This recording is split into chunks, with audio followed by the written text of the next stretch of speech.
Good afternoon. সকলকে অপরাহ্নের শুভেচ্ছা। একটু আগে একটা প্রশ্ন এসেছে, আমাদেরই এক বন্ধু একটা প্রশ্ন করে উত্তর জানতে চাইছেন।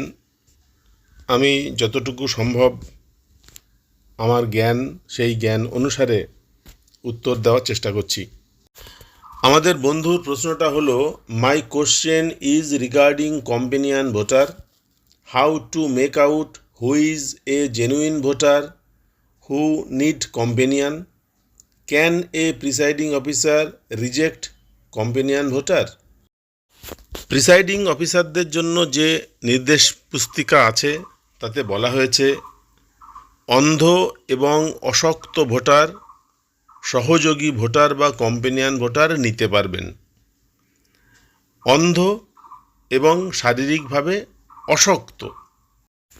এখন প্রশ্ন হলো যে তার অন্ধত্ব কতটা, কোন মাত্রা, আর শারীরিকভাবে তিনি কতটা অক্ষম সেটা একজন প্রিসাইডিং অফিসার কি করে বুঝবেন? তিনি তো কোনো ডাক্তার নন, মেডিকেল অফিসার নন। সুতরাং আমাদেরকে এখানে সাধারণ নিয়ম কিছু পালন করতে হবে। ইলেকশন কমিশন অফ ইন্ডিয়ার একটা নির্দেশ দেওয়া আছে, শুধুমাত্র অশিক্ষা বা ইলিটারেসি থাকলে কম্পেনিয়ন নেওয়া যাবে না।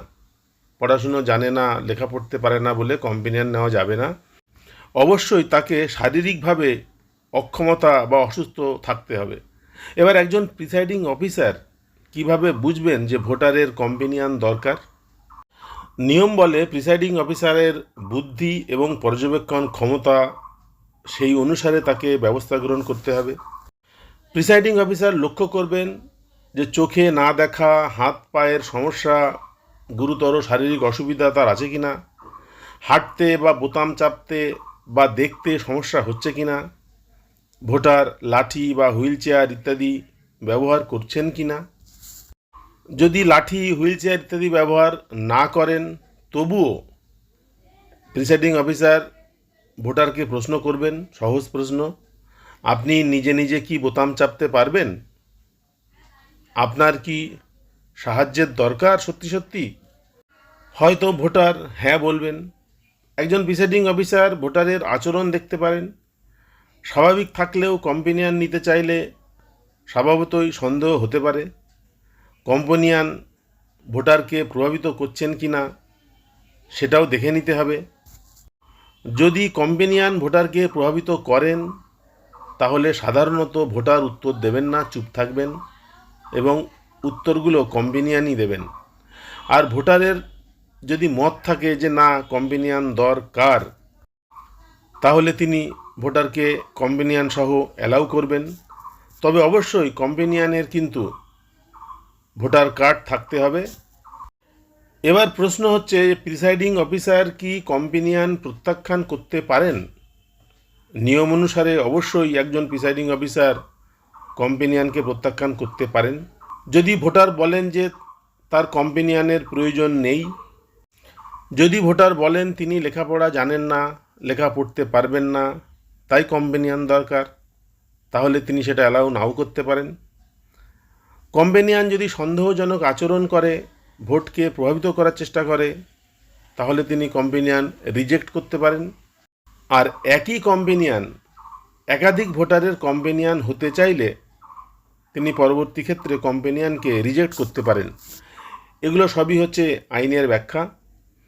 একজন কম্পেনিয়নকে 18 বছরের বেশি বয়স হতে হবে। কোনো একজন ক্যান্ডিডেট বা পোলিং এজেন্ট কম্পেনিয়ন হতে পারবেন না। কম্পেনিয়নকে একটা ফর্ম ফিল আপ করতে হবে, 14A 14A ফর্ম, ডিক্লারেশন দিতে হবে।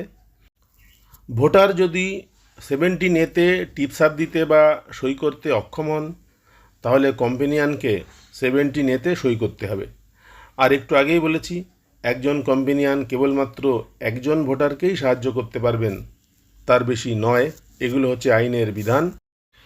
তবে আনঅফিসিয়াল এবং প্র্যাকটিক্যাল ব্যাপারটা হলো, যদি ভোটার কম্পেনিয়ন নিতে রাজি থাকেন এবং যদি এজেন্টরাও কোনো আবেদন না করেন, তাহলে সুষ্ঠু ভোটের স্বার্থে প্রিসাইডিং অফিসার কম্পেনিয়নকে অ্যালাউ করতে পারেন, যাতে কোনো রকমের সমস্যা না হয়।